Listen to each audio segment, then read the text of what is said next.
Door వేసినాకనే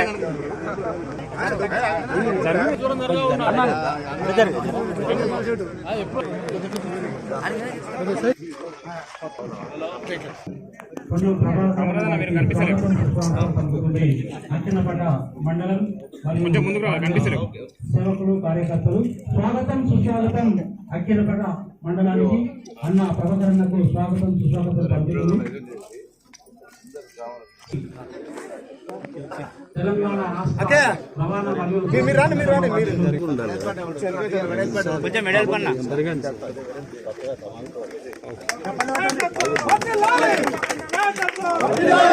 జై కాంగ్రెస్ జై కాంగ్రెస్ జై కాంగ్రెస్ జై జై కాంగ్రెస్ జై కాంగ్రెస్ జై పనమన జై కాంగ్రెస్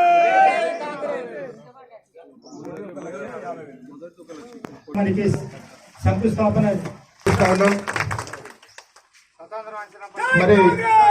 మరి అభివృద్ధి కార్యక్రమాలకి మరి శ్రీకారం చుట్టింది.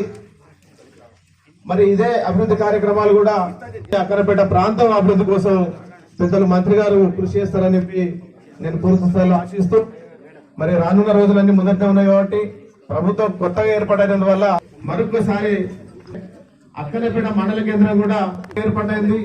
మరి కొంచెం సమస్యలు కూడా మాట్లాడకుండా మరి అన్నగారు కూడా మళ్ళీ వచ్చి ఎక్కడైనా ఈ పని అయితే ఈ సమస్య పరిష్కారం అయితే ప్రజలకు ఉపయోగం అంటే తప్పకుండా రాజకీయాలకు అతీతంగా సమస్య పరిష్కరించేటువంటి బాధ్యత నాది.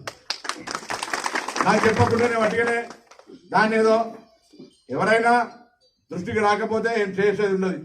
దృష్టికి తెండి పట్టించుకునే ప్రయత్నం చేస్తాం. తర్వాత సాగునీరు నా ప్రధాన లక్షణం. నేను ఎమ్మెల్యేగా గెలవడానికి నేను ఆనాడు కూడా పార్లమెంట్ సభ్యుడిగా ఉన్ననాడు కావచ్చు, అంతకుముందు మార్కెట్ చైర్మన్ ఉన్న నేను ఒక రైతు బిడ్డాను.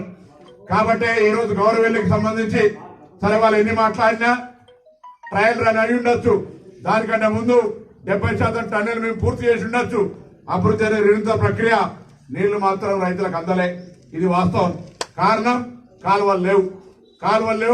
అక్కడ ఉన్నప్పుడు ట్యాంక్ పూర్తయింది, అందులో నీళ్లు తీసుకురావచ్చు, కానీ అవి బయటకు పోయేటువంటి మార్గం లేదు. అందుకే ప్రభుత్వం, రాష్ట్ర ప్రభుత్వం ప్రాధాన్యత గల ఇరిగేషన్ ప్రాజెక్టులల్లా గౌరవెల్లి ప్రాజెక్టును పెట్టింది. దానికి సంబంధించి సెక్రటరీ మంత్రి గారు ఉత్తమ్ కుమార్ రెడ్డి గారు, సెక్రటరీ రాహుల్ బజ్జా గారు, అదేవిధంగా ఇంకొక కార్యదర్శిగా మొన్నటి దాకా ఈ ప్రాంత సమస్యలు తెలిసినటువంటి కలెక్టర్ జీవన్ పాటిల్ గారు ఇవాళ ఆ ఇరిగేషన్ కార్యదర్శిగా పోయినారు. కాబట్టి గౌరవెల్లి ప్రాజెక్టుకు సంబంధించి నేను గౌరవెల్లి సమస్యలు తెలిసిన వ్యక్తిగా కాలువలు తీయించి ఇప్పటికే భూసేకరణ జరుగుతూ ఉంది. వాటి నిధులు కేటాయింపు చేసి రాబోయే కాలంలో రైతాంగానికి పంట పొలాల దాకా నీళ్లు తీసుకొచ్చేటువంటి బాధ్యత నాది అనే మాట మళ్ళీ కూడా నేను ఎవరు నిందిస్తలే. దానికి సంబంధించిన చర్చ చేస్తలేను. అది దాని తర్వాత పూర్తిగా నీళ్లు రైతులకు అందినాడు. నా కళ సహకారం నెరవేరిందనుకుంటా అనే మాట సందర్భంగా మనం చెప్తాను. ఇక్కడ హుస్నాబాద్ కేంద్రంలో ఉన్నటువంటి 100 పడకల ఆసుపత్రిని 250 పడకల ఆసుపత్రిగా తీర్చిదిద్దడానికి మొన్ననే అందరం కూడా కలిసిపోయినాం. దాన్ని కూడా ప్రణాళిక చేస్తా ఉన్నాం. అక్కడ కూడా 250 పడకల ఆసుపత్రి చేసి భవిష్యత్తులో దాన్ని ఏ విధంగా అభివృద్ధి చేస్తామో మీకే భవిష్యత్తులో చూపెడతాం. ముందు చెప్పడానికి మొన్ననే భద్రాద్రి శ్రీరాముడికి మేము ఎలక్షన్లకు జై శ్రీరామనో అక్షింతల పేరు ఎలక్షన్ ముట్టే ఆయనో నేను అడుగుతలే. ఆ భద్రాద్రి రాముని సన్నిధి నుంచి ఆశీర్వచనం తీసుకొని పేదవాడికి ఇల్లు ఉండాలని నియోజకవర్గానికి 3500 ఇళ్లను శాంక్షన్ చేసే ప్రక్రియ చేస్తున్నాం. దాంతో పాటుగా మొన్నటి కేబినెట్ లో ఎక్కడెక్కడైతే పిల్లల పెళ్లిళ్ళకి కూడా రేషన్ కార్డు రాలేదో వాళ్ళందరికీ నూతనంగా రేషన్ కార్డు ఇచ్చే కార్యక్రమాన్ని కూడా శ్రీకారం చుడుతున్నామన్న వాటి సందర్భంగా మనం ఇస్తాం. మీ అక్కడపేట మండలాన్ని తప్పకుండా అన్ని రంగాల్లో అభివృద్ధి తీసుకునే ప్రయత్నం చేస్తాం. ముఖ్యంగా ఇక్కడ అనేక తండాలు ఉన్నాయి, గిరిజనులు ఉన్నారు. వాళ్ళ గురించి ప్రత్యేకమైనటువంటి శ్రద్ధ తీసుకుంటాను. వారి గురించి ఒక ప్రత్యేకమైనటువంటి ఒక విధానాన్ని, విభాగాన్ని ఏర్పాటు చేసే విధంగా ఇప్పటికే principal secretary tribal welfare Sarath గారిని మాట్లాడినా వారి ఇక్కడ ప్రత్యేకించి వస్తారు. కొన్ని ప్రతిపాదనలు కూడా చేసినా మా మిత్రులందరి ద్వారా సేకరించి వాటన్నిటికి సంబంధించి కూడా భవిష్యత్తులో ప్రతి తండాకు కనెక్టివిటీ కావచ్చు, డ్రింకింగ్ వాటర్ సమస్య అయితే పరిష్కారం అవుతా ఉంది. ఇంకా ఏది ఉన్నా కూడా మరి ఆ సేవాలాల్ మహారాజ్ ఆశీర్వచనంతో వాళ్ళకు కూడా నిన్ననే కార్పొరేషన్ అయిపోయింది. ఈ విధంగా అన్ని రకాల కార్పొరేషన్లు ఇచ్చినాం.